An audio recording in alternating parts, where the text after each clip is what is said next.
A problem recently experienced with troubles loading Marketplace on Roblox. So I'm going to show you how you can fix this. I'm going to show you what I've just tested myself and which methods worked. So make sure you watch this video till the very end. It's a very short tutorial for you. So first, what you have to do is if you go to Roblox and now there's no problems here. I don't have that notification. I don't have that problem anymore.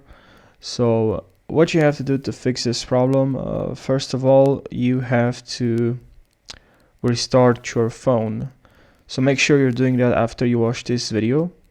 But before doing that, now as you can see, obviously I'm on iPad, but even if you are on iPhone, even if you are on Android, the same steps will apply.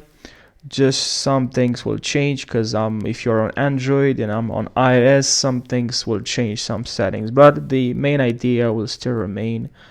So you can go to if I hold Roblox, I'm pretty sure on Android, if you hold the app, you have the options here.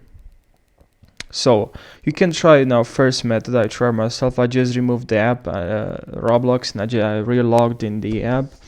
Now that's one way, and that fixed the problem. And also make sure you just restart your internet, just turn off your internet connection and restart. And also after you restart your phone,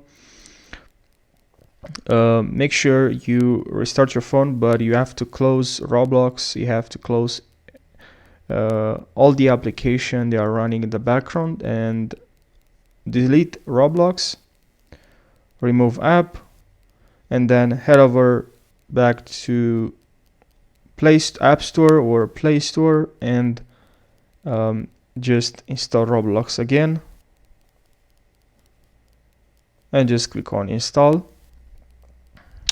And now you shouldn't have any problems playing Roblox.